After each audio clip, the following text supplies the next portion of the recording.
ভাত প্রিয় বাঙালির কাছে গরম ভাত, আলু পোস্ত, নরম ডিম সেদ্ধ আর ১ চামচ ঘি, এই কম্বিনেশনের আলাদাই একটা অনুভূতি আছে।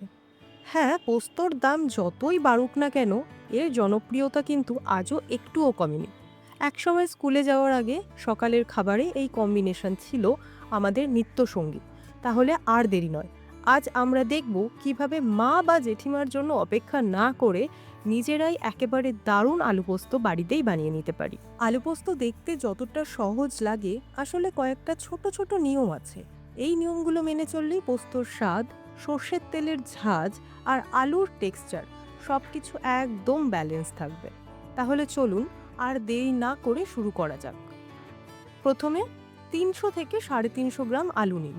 মাঝারি সাইজের ২ থেকে ৩টে আলুই যথেষ্ট। আলুগুলো ভালো করে ধুয়ে খোসা ছাড়িয়ে মাঝারি মাপের টুকরো করে কেটে নিন। টুকরোগুলো ৩ থেকে ৪ বার জলে ধুয়ে নিন। এতে যেই অতিরিক্ত স্টার্চ আছে সেটা বেরিয়ে যাবে আর আলু রান্নার পরেও সুন্দর রং ধরে রাখবে। এবার ২০ থেকে ২৫ গ্রাম পোস্ত ১৫ থেকে ১০ মিনিট জলে ভিজিয়ে রাখুন। তারপরে ২টো কাঁচা লঙ্কা ও সামান্য জল দিয়ে মিহি করে বেটে নিন। শিলে বাটলে স্বাদ একটু ভালো আসে, আর মিক্সচারেও ভালোভাবে মিহি করে বাটলে কোনো সমস্যা নেই। আমরা চেষ্টা করছি আপনাদের জন্য নতুন নতুন ভিডিও আনার, আর কন্টিনিউ রাখবো আমরা এই সিরিজটা। এতে আলু পোস্ত থাকবে অ্যান্ড ছোটো ছোটো যে রান্নাগুলো ডেলি বেসিসে আমরা করি সেগুলোকে আরও কীভাবে আমরা ইমপ্রুভ করব তারও থাকবে সাথে কিছু টিপস। তো কাইন্ডলি চ্যানেলটিকে সাবস্ক্রাইব করে নেবেন।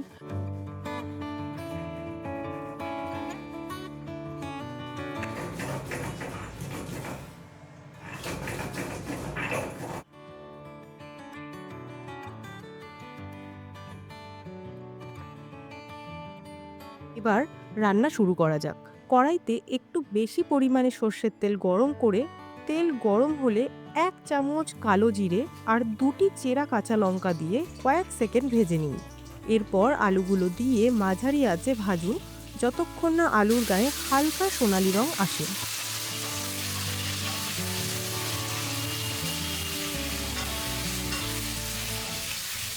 এই গোল্ডেন কালার আসা মানেই হচ্ছে আলু একে অপরের সাথে রান্নার সময় লেগে যাবে না, আর আলুর বাইরেটা অনেকটাই সেদ্ধ হয়ে এসেছে। তাই পোস্ত দেওয়ার পরে একটু অল্প সময় রাখলেও পোস্তর ফ্লেভার আমরা পেয়ে যাব এবং আলুর নরমভাবে সেদ্ধ হয়েও তৈরি হয়ে যাবে। এই রেসিপিতে হলুদ ব্যবহার করব না, হলুদ দিলে আলু পোস্ত সাদা রঙটা আর থাকে না।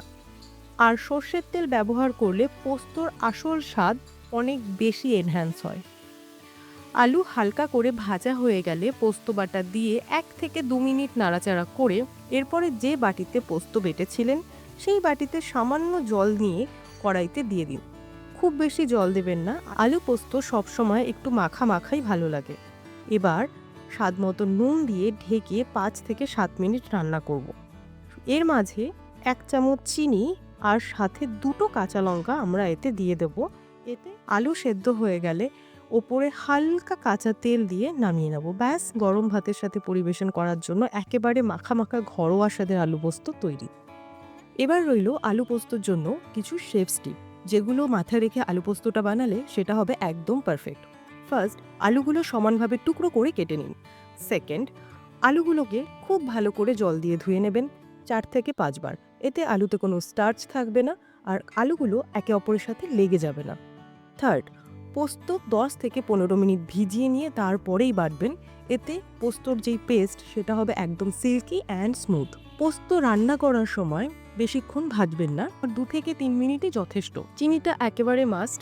ঠিক আলুটা যখন গামাখা গামাখা হচ্ছে তখনই চিনিটা দেবেন, পরে দেবেন না, তাহলে চিনি গলবে না, আলু পোস্ত খেতে অতটাও ভালো লাগবে না।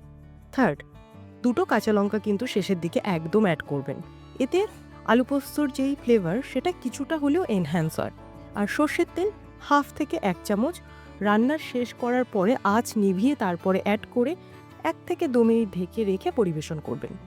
এই ভিডিওটা যদি আপনাদের ভালো লেগে থাকে, যদি নতুন কিছু শিখতে পারেন ভিডিওটা দেখার পরে, তাহলে কাইন্ডলি চ্যানেলটিকে সাবস্ক্রাইব করবেন, ভিডিওতে লাইক করবেন, শেয়ার করবেন। এতে আমরা মোটিভেশন পাবো আরও ভালো কাজ করার। আমরা চেষ্টা করছি আপনাদের জন্য নতুন নতুন ভিডিও আনার, আর কন্টিনিউ রাখবো আমরা এই সিরিজটা। তো কাইন্ডলি চ্যানেলটিকে সাবস্ক্রাইব করে নেবেন অ্যান্ড ভালো থাকবেন। টাটা।